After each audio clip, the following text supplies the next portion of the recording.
bear out Ryan's feelings of his increased confidence and his increased skill.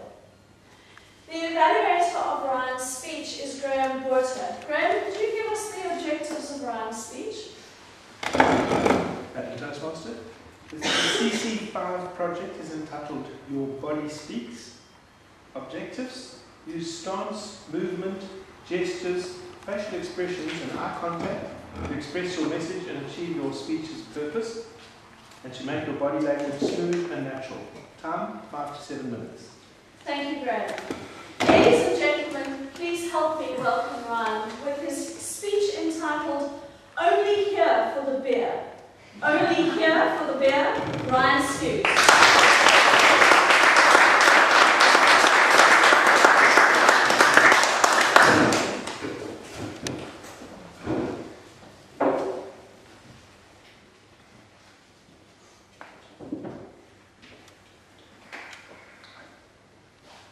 We're in October. Like you, probably like me, we're all hoping that we will be celebrating the Springboks bringing home William Webber's trophy.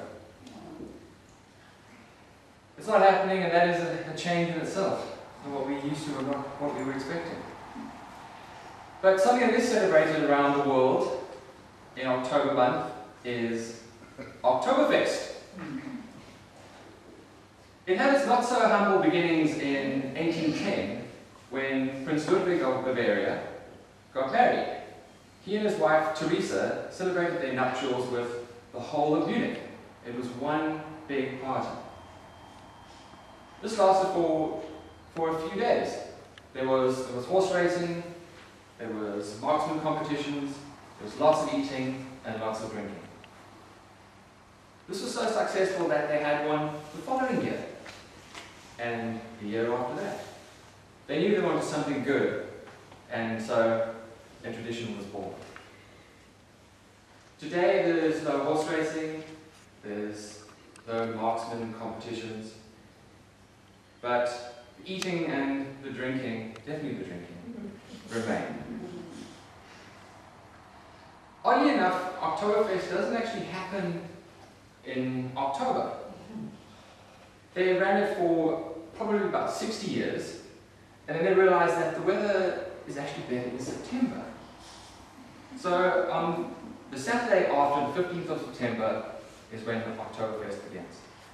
And any festival worth its salt has an impressive opening ceremony. And what it is, it's a 7-kilometer long affair that's full of all floats and parades, and with wagons carrying the staff to the fairgrounds. These huge wagons pulled by horses carrying beer, decorated with flowers and ribbons of the brewmaster's logos. And a lot of other people involved, but the person or the man that everyone is waiting for is the Lord Mayor of Munich. It's his job to get things started.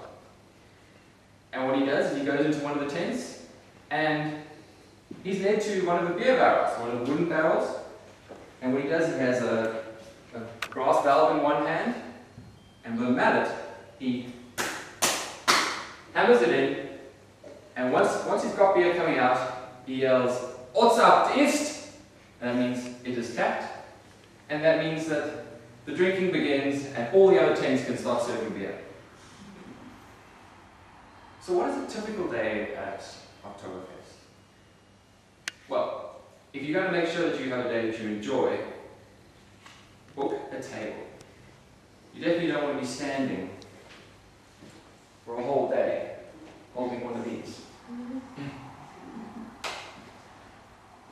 But by having a seat, you're guaranteed to be served by one of the many waitresses. You notice I say waitresses and not waiters. There have to be men involved in an Oktoberfest. You've got to have people carrying the barrels, roasting the oxen, washing glasses. So the waitresses will serve you. I think they're just nicer to look at. And how would you prepare for your day at Oktoberfest? You could probably get away with socks and sandals if you wanted to try that. But if you were somebody who'd like to go the whole hog, I'd say if you're a man, go get yourself some lederhosen, leather shorts. You have your puffy white shirt, and you have braces, and your alpine hat, maybe with a feather in it. Ladies wear what's called a dirndl. I have to say no more than think of Maria von Trapp and The Sound of Music. So, you're having spending a day at Oktoberfest, you kit it out, and you find that you start to get a little hungry. They say man and woman cannot live on beer alone, so you have to eat. And they're prepared for that. There are tents where men are roasting oxen. There's chicken, roast chicken, there's bratwurst, Bavarian potato salad, there's everything there.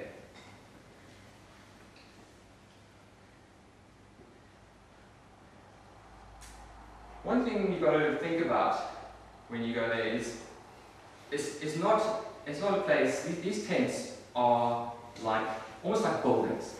Some of them hold up to 10,000 people, so that is a lot. You've got to understand that you're going to be jostling for position, you're going to be moving around, you're going to be people bumping and spilling beer all over you. You might end up, after a few of those, spilling beer on somebody else. So be well aware of that. We have Oktoberfests in Cape Town. They have them all around the world. A little bit of trivia. The two biggest Oktoberfests outside of Germany are in Kitchener, Ontario, that's in Canada, and in a town called Blumenau in Brazil. They both get about 700,000 visitors at their festivals. So I'd say to you that if you are a beer lover, then an Oktoberfest is something you should have in your bucket list. It's a time where you can go out, drink, dance on tables if that's your thing, have a wonderful German experience, and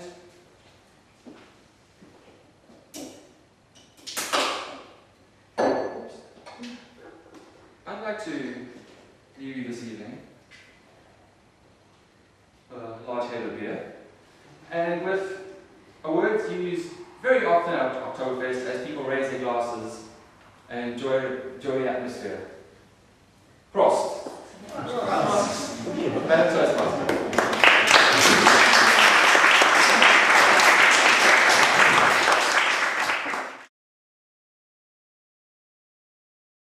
I call upon Graham to do your evaluation, please.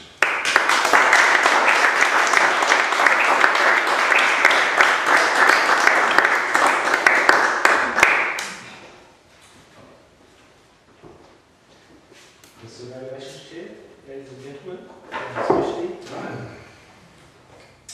Well, firstly, your topic, I thought it was very good, and I thought it was very appropriate. And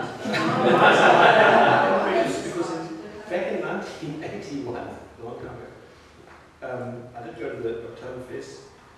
It runs every day from 11 in the morning to 11 in the evening for 7 days. And I was there for the whole 7 days. Then we did a warm-up day at the Hofbrauhaus the day before, but I actually don't remember much of it at all, so I'm glad to refresh my memory.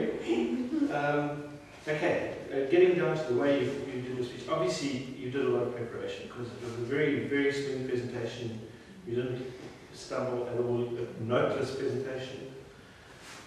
I thought you commanded the front here very, very well. You looked relaxed and confident. Your voice projection was excellent. Your connection with the audience was excellent. You could maybe have slowed down a bit the points that we were talking about before in terms of the possibly getting a bit breathless. I don't know, something like that. And as far as your gestures went, maybe they could have been a little bit more emphatic at times, but I certainly didn't see a problem there either. Okay, so what could you have done better? As far as the speech goes, not a heck of a lot, but you could have used your props a bit better, and don't forget, you can always use your bastard arms, because you had to move right across to get your mug. And we wondered why you didn't use your big German mug at the end. Okay, we did a really big beer to make it effective, I guess. Okay. And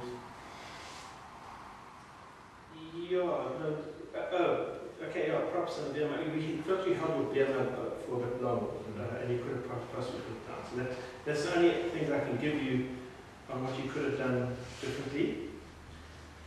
And what did I like? Well, as I said, I love the topic, and I love the smooth presentation, and I especially liked your close. I thought it was very well done. Prost. We look forward